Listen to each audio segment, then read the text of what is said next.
Hello and welcome to Wednesday Live with Evie. This is 73 and today we are talking about what failure and mazes have in common. So each week on Wednesday Live with Evie, I share on a topic relating to business and productivity. And today, like I said, we're talking about mazes and failure. So for those of you who are here watching, say hello. If you're watching the recording, do hashtag replay so that I know you're here and can say hi to you. And for those of you who don't yet know me, my name is Evie Burke, and I work with entrepreneurs, specifically women entrepreneurs, and I help them take their productivity to a new level. So at the end of the day, they don't have to worry about what do I need to be doing tomorrow? I have so much to do, or what didn't get done today. Instead, they can be completely and fully present with the people that they spend their off hours with. And as I said, today's topic is what failures and mazes have in common. And this came about because as a teenager, there was a game that I really loved playing. It was called Seventh Guest. It was a computer game. And there was one of the puzzles in the game. Well, let me back up and say it was a puzzle game loosely based around a story. And so you'd go through this old mansion, and in each room there was a puzzle for you to solve. And if I couldn't figure out the logic behind the puzzle, a lot of times I could more or less brute force it and figure out, how to defeat that particular brain teaser or that puzzle. Hey, Rochelle. And there was one puzzle that I just spent so much time on, and it was you were going to the basement, you needed to get to the other side, and it was this maze. And so you were a person navigating this maze. And I spent hours trying to figure out how to navigate my way through this maze. I had my graph paper and I was trying to map all the tunnels, but I would forget something and they never quite lined up right. So it just didn't work out for me. And then I learned the secret to navigating a maze. And the secret is you keep the wall to your right at all times. I mean, you can pick your left, it doesn't matter. It's just pick one and do that. And so if you keep the wall to your right or to your left, but again, just pick one. If you keep it to your right the whole time, eventually you'll end up at the end of the maze. It also means you're going to hit a lot of dead ends, which sometimes, can be viewed as failure. And it was always something that I felt or I thought should be avoided, right? When you're doing a maze on a piece of paper, you can kind of see where the dead ends are going to be if you look ahead a little bit. And you can be like, oh, that's not the way I want to go. I'm going to avoid that. I'm going to go this direction instead. But when you're in the maze, it's a lot harder to tell which choice is going to end up being dead end and which one is going to be toward success, right? And a lot of times that's how we view failure. We go through school and we know that the path is try to get good grades, right? Or the path is, excel in this area. But in real life, it can be a lot harder. No one's grading us. But we've been trained to a certain extent to avoid the failure, not take any risks, and always just try to go toward what success looks like. But in real life, that doesn't always end up getting us where we want to be, right?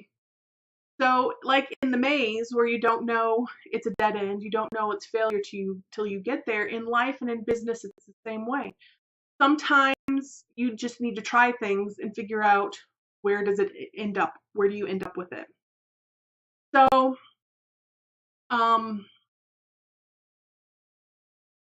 once I learned the trick to mazes and I applied it, I got to the end of the maze pretty quick, where I had spent hours and hours before trying to figure out how to navigate my way through this maze.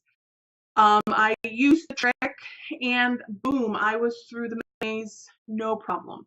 I hit a lot of dead ends, but just quickly looped back around and continued on my way. It was part of the process. Each dead end, each failure brought me closer to the end of the maze. And in our businesses, it's the same. You can discover what works for you, what works for your business a lot more quickly if you make a decision, go that direction, and if it doesn't work, okay, now you know. Don't do it like that. Turn around and try the other avenue. Because if you try to figure out absolutely everything before you take a first step, or before or deciding to give up on something without okay, let me slow that down a little bit. If you try to figure out everything before you take your first step, or if you decide to give up on something because you hit that first dead end, you're never going to get to where you want to be, whether that's in business or in the plans that you've made, or that you want the things you want to experience in your life. So the failure is showing what doesn't work, and it brings you closer to that success that everyone wants to have, right? And I think that success is sweeter when we've had some of those failures along the way that teach us, you know what, that doesn't really work for us. And there's no judgment around it. It's just, okay, that didn't work. Let's move on to the next thing. So that is today's really quick lesson on mazes and failure in your business. And think of that next time you're hitting a dead end in your business, or you're doing a maze and you're trying to figure out how to navigate it. So before I end today, I have one last question for you. What were your intentions and goals for June? How are you doing on those? And are you entering this last week, or did you enter this last week of the month well on your way to achieving your goals? Or are you looking at those goals and intentions going, oh, I missed them again? So if you had the best of intentions for June and it didn't quite pan out the way you want it to, the way you wanted it to, and you want July to be different, then maybe take a look at the Unnamed Productivity Club. So we are doing a planning party tomorrow at 11 o'clock, where I'm going to guide the members through my process of setting goals. And because July also marks the beginning of quarter 3, we're going to be looking at doing some quarterly goal planning and planning out July, so that in July you can take those best of intentions and make them your reality.